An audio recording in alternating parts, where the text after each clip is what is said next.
Hello guys, you're welcome back to my channel Fun with Physics. In today's lesson, we are going to consider evaporation. What happens to the drop of water on the skin? Like what we have here. Why do we sweat when we are hot or feel cool afterward? How do wet clothes dry under the sun? These are the questions we will answer in the course of this lesson. Now remember that from particle theory, we know that molecules of water slide over each other. And then when you increase their energy, their kinetic energy by adding heat, they tend to even move faster. Okay, slide over each other faster. Now, molecules at the surface of a liquid often gain heat from the environment, from the container, and from the liquid below them to vaporize. Okay, and this process of gaining heat to vaporize or leave the other ones behind is what we call evaporation. Now, evaporation occurs at all temperature because the heat can be gained from within the liquid or from outside the liquid. So the more energetic molecule at the surface, they tend to break free from that force of attraction, keeping them in place, and then become vapor. Okay?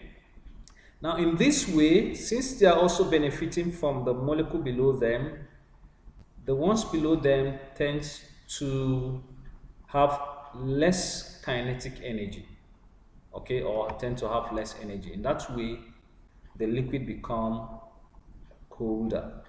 Okay, as more and more evaporate, the ones left behind become colder. This is why when we sweat and the liquid sweat molecule absorb energy from our body to evaporate, we feel cool. Now, this can be demonstrated with this simple GIF video here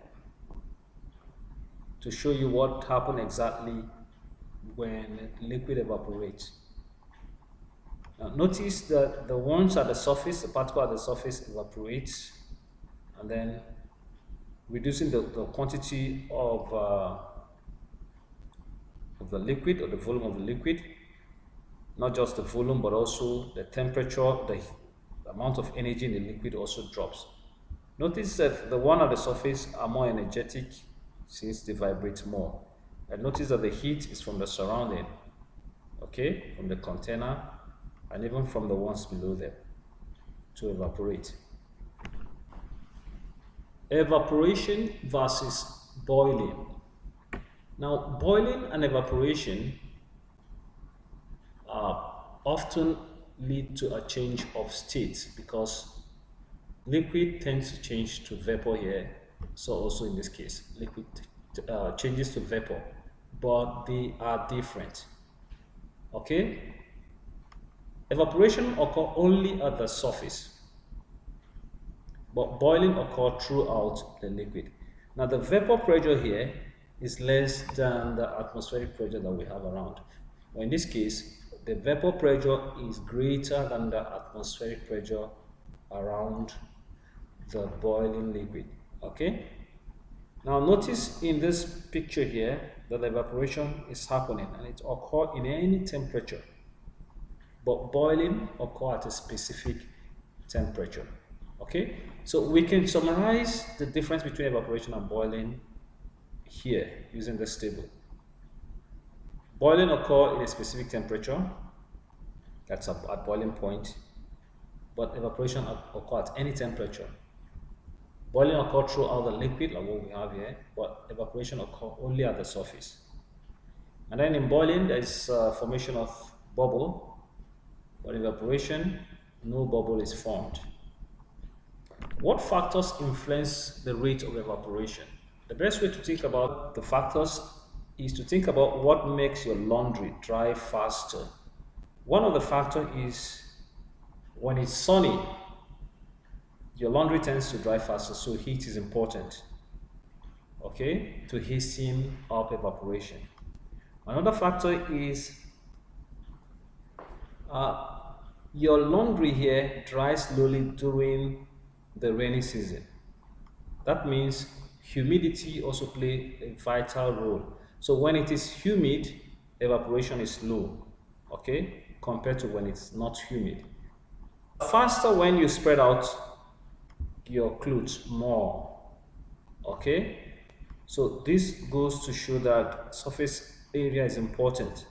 So the more the surface area, the more the evaporation. The less the surface area, the less the evaporation. It is faster when it's windy. That's when you dry up your clothes. It dries quickly when it's windy. That means um, air or drought have a role to play here. So when there's air or windy condition, evaporation becomes faster. So in these two cases here, case 1 and case B, the rate of drying in B is more than that of A because the humidity here is less compared to this. Okay, guys, I want you to leave your comment on the comment section, or do like this video, subscribe if you want to get more videos like this. Thank you.